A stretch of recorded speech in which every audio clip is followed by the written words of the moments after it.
Fala pessoal, beleza? Professor Maico aqui falando, Maiquinho. E hoje a gente vai falar um pouquinho sobre sistemas. Você que está assistindo essa aula, a gente vai ver um pouco sobre o sistema respiratório. Sistema, não sei se é certo falar, né? Um dos principais, porque afinal de contas todo sistema é principal. Mas eu destaco ele por ele ser parte do processo de nutrição, juntamente com o sistema digestório, cardiovascular e excretor, ou antigamente chamava urinário. O sistema respiratório compõe o processo de nutrição, beleza?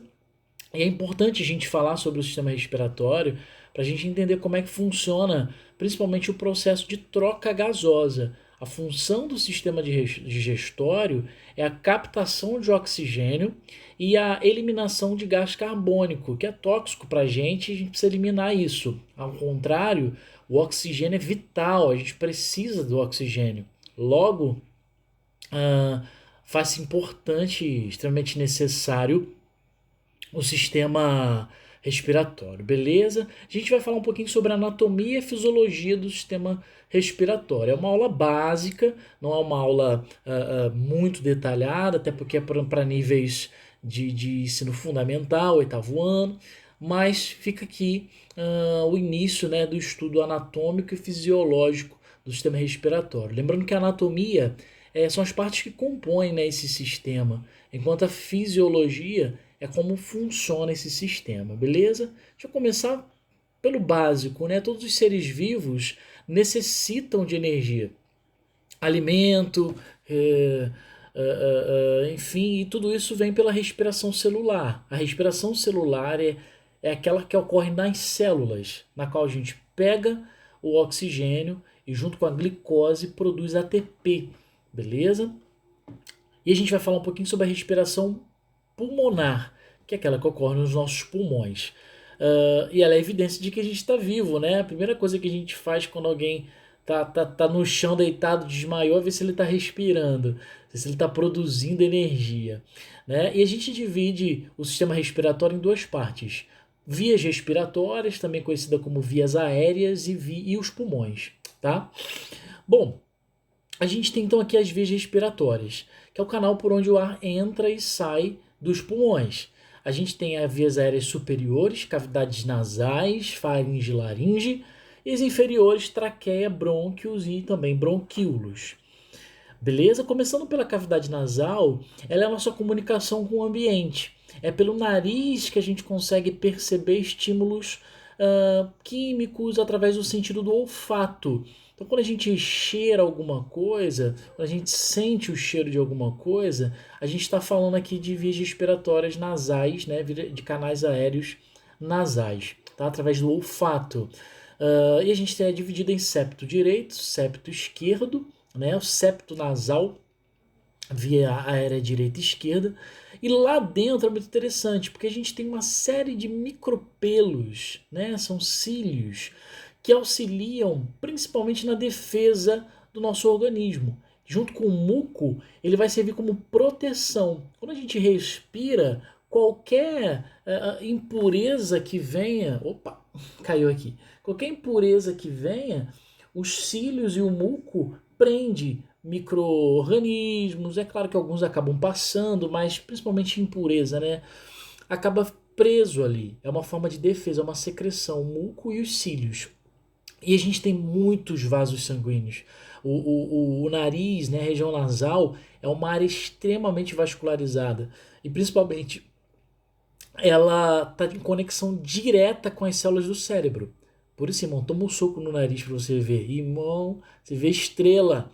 Por isso que o cheiro é muito importante. Quando a gente cheira, automaticamente a gente tem aquele estímulo ali, a resposta é muito rápida, né?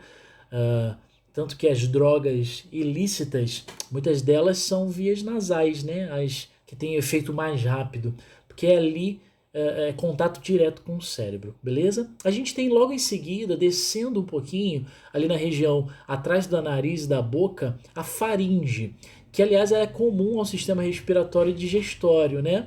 Ela é a ligação entre o nariz e a laringe. A gente teria uma parte juntando as duas, né? Que é a laringofaringe. É interessante porque a laringe ela tem uma divisão para separar, né, o alimento do ar. Afinal de contas, a gente respira pelo nariz, mas a gente também respira pela boca. E a boca acaba sendo um canal digestório. Logo, para que a gente evite problemas, né, o nosso organismo ele tem ali a glote. A glote é uma abertura que faz essa conexão entre o canal digestório e o canal aéreo, né, o canal respiratório, para que justamente caso a gente respire, é inevitável respirar pela boca, a gente engole ar por diversos motivos, esse ar vá para os pulmões e aproveite, nos dê uma maior produtividade, aproveitamento, né, desse ar.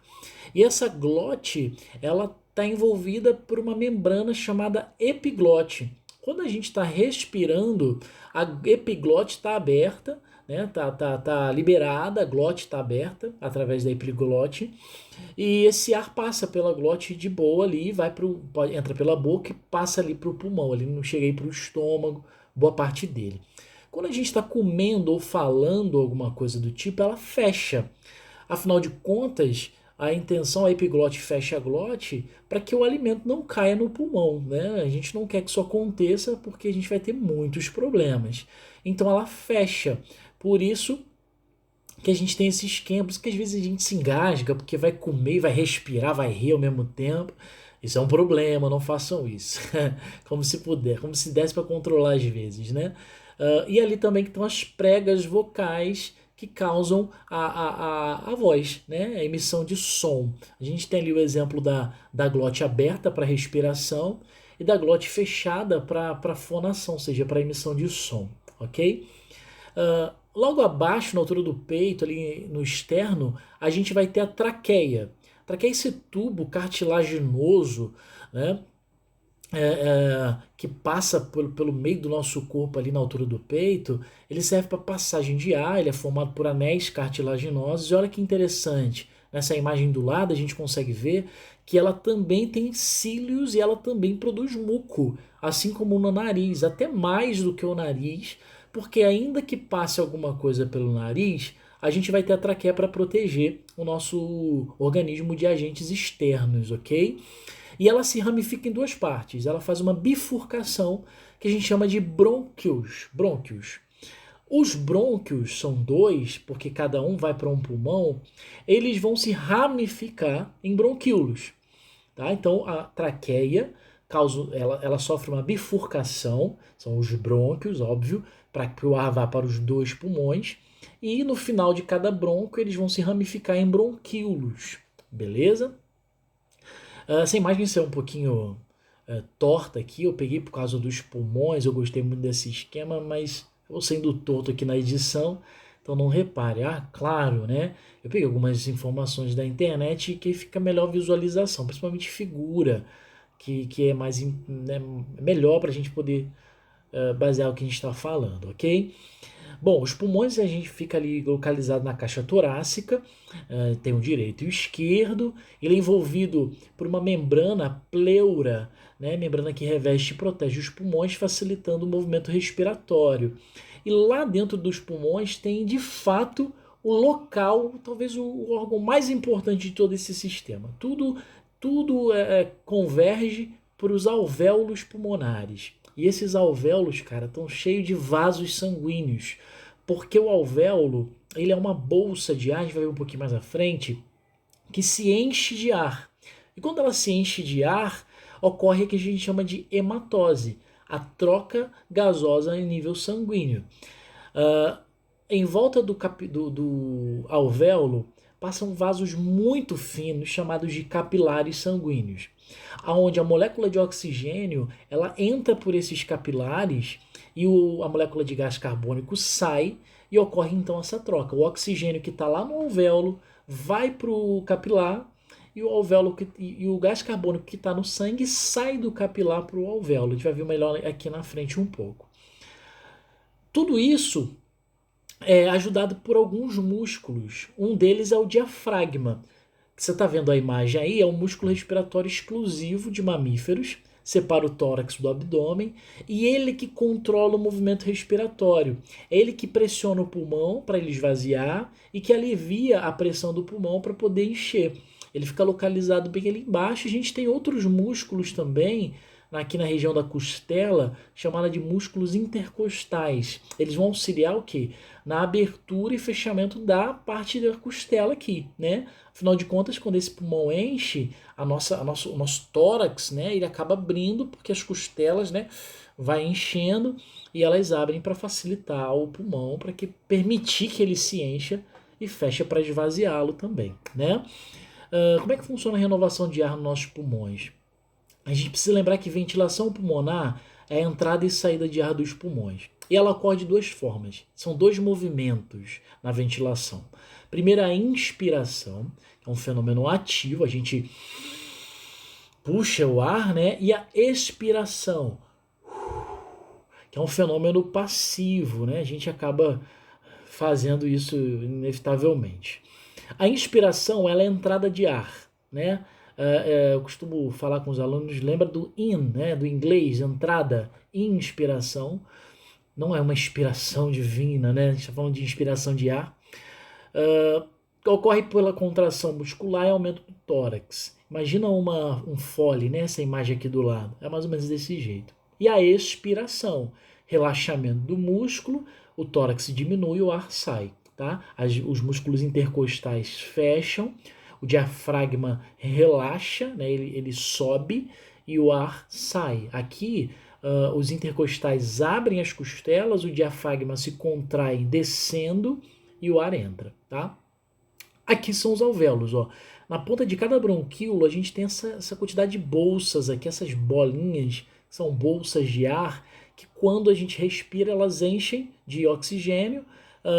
Por elas passam capilares sanguíneos, dá para ver ali um pouquinho de vasos passando por ali. O oxigênio, essa bolinha vermelha, ó, entra no capilar, a bolinha azul, que é o gás carbônico, sai do capilar e vai para o alvéolo. Tudo isso em dois movimentos. Ó. Respirei, o ar entrou para o meu pulmão, eu estou prendendo, tá? O oxigênio passa para o meu capilar. Soltei. O gás carbônico já passou para o alvéolo e está voltando o ar. Isso tudo é muito rápido. E aqui a gente consegue ver um pouquinho, né? Como é que funciona. Ó. O ar chega nos alvéolos, está cheio de capilar, o oxigênio entra para o sangue, o gás carbônico sai do sangue e vai para o alvéolo. Esse gás carbônico vai embora na expiração. E o oxigênio? O oxigênio entra na corrente sanguínea, entra na hemácia, na hemoglobina, a gente vai ver isso melhor em sistema cardiovascular, e ele vai para onde? Para os tecidos. Lá nos tecidos, as células pegam esse oxigênio e liberam esse gás carbônico. O meu sangue fica venoso, a gente vai ver isso também ainda em sistema cardiovascular. E ele vai voltar lá para o meu pulmão para fazer todo o processo de troca gasosa, tá ok?